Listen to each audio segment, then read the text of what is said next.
Hey everybody, Professor Snart back from my conference in Houston, which I posted a picture of in the announcement before this one. So it was a good trip for me. I had all kinds of tech issues going on with slow internet and no internet, so it was a little bit nerve-wracking, if nothing else. But at least I'm back here trying to catch us up a little bit, or catch myself up with grading, but also getting back into keeping us on track as we move actually towards our first essay. So we're, as I'm recording this, it's Tuesday the 12th, so a little bit late, of course, to do anything about Unit 6. But you'll see that Unit 6 is kind of the last piece of the puzzle that we put in place that we can now move to our first essay. So obviously, Unit 6 having us work with secondary sources, which will be really important. Not in fact so much for essay number 1, but as we turn around to our final essay, building in that kind of research component for the research course. So it's really, really important that we understand what is actually reiterated in Unit 6 itself. That for our purposes, and again, just thinking in terms of the types of essays that we're writing for our class, is that the secondary sources we use we want things that are both appropriate and relevant. So appropriate, again, for our purposes here, means that they're from a database. And this unit, again, you can see how this example points you to some of the good ones that we've got. Again, you'll notice that they're a subscription service, so in some ways you're kind of paying for these. COD pays for them, but it's out of, partially out of tuition money, of course. So you'll notice that if you're off campus, you'll need to use your library card to sign in to access them. You can't just go, they're not freely open to anybody. This is why you may have noticed a little thing in Unit 5 about making sure you've got a library card.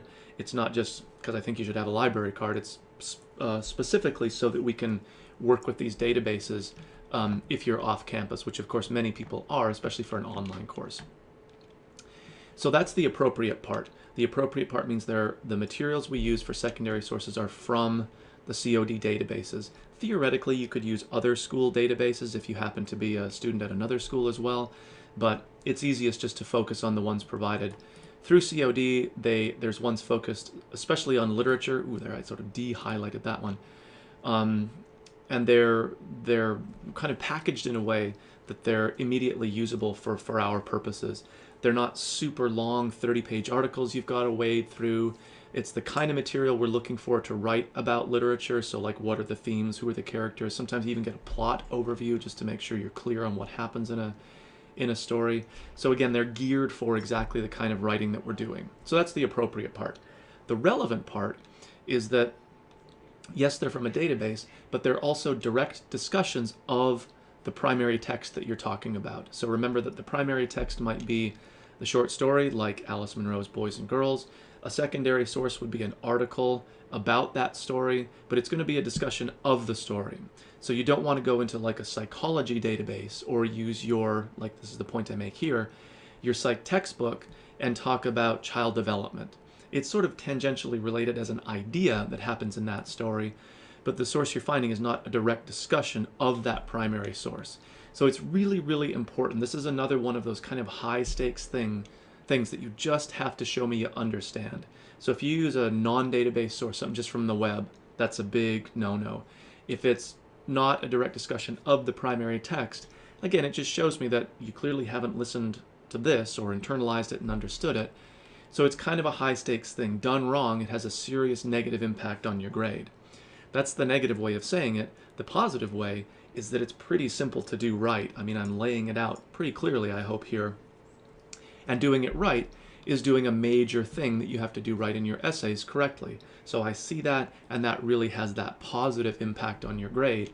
Again, not because you've done something magical or mystical, but just followed a pretty basic direction, or what I hope is a pretty basic direction. And of course, here we have the opportunity, a pretty simple task, really. Use the database, find a source, write a little, kind of summary of it, tell us what's going on there, and then respond to somebody else. And again, the response is, unlike a lot of the more discussion-y based things we've done, is pretty straightforward. Does the source seem to conform to the things that we just talked about? Is it appropriate from a database? Is it relevant? Does it discuss a primary text? And then you also want to comment a little bit about, like, did you learn something from the source? Did it point out something you hadn't noticed before? Again, when you reply, did somebody find a similar source to yours or a different source but on the same primary text? So you can sort of expand beyond just the objective reporting of it, but it is a pretty basic kind of, discussion board assignment. We've also thrown a couple new readings into the mix so that once we fast forward to our next unit, which I'll go into right now, you have all the pieces in place, I hope, to write our first essay, which truthfully is not hugely long. We'll take a look at it in just a second. But again, it's really important to work through the content here that's laid out in these folders before getting too far into the essay assignment. So you don't want to jump into this piece of it and then end up A, either doing it wrong, or B, having to work backwards to this other stuff to make sure that the pieces that are offered here are actually in place. So there's a whole series of sample essays. They're not just texts that you read, but an actual sort of interactive framework here. You can see how they work. There's 3 sample essays that I want you to look through. And then what you'll see is that each of these samples contains like some annotations in it. There's some audio notes. So it's a really kind of like visual and auditory way of engaging with the samples. And like we've seen before, the samples that we look at are not necessarily perfect, and sometimes they use formatting that's a little bit foreign to us. But what I want you to do is almost like be immersed in the kind of tone or the style of them so that you have that voice in your head when you're sitting down to write your essays, so that your essay kind of sounds like, right, the samples that we've looked at. That's the ideal that we're going for. So you want to work through those. It takes a little bit of time, but not huge. And again, you're not just reading an essay, it's sort of mapped out about what to pay attention to, what's working well, and what's maybe not working so well. There's what's really a review at this point of MLA citation, a nice video walkthrough, even if the screens look a bit different because databases change the way that their interface looks, you'll still get the idea. Building a works cited page, which I do in real time for you. So again, lots of points going to be riding on did you do it correctly, did you not, but it's just a matter of following the examples, hopefully not, rocket science exactly. Some basic reminders, more handouts, right? All of those, again, kind of reiterating the pieces that we're looking to put into place. And then finally, you've waited half of our course for it. Here it is. So we have a little bit more time to do this, a little reminder about using that time wisely. Everything's cooler when it's like Lego-ified. I'll let you look at that. And then the assignment.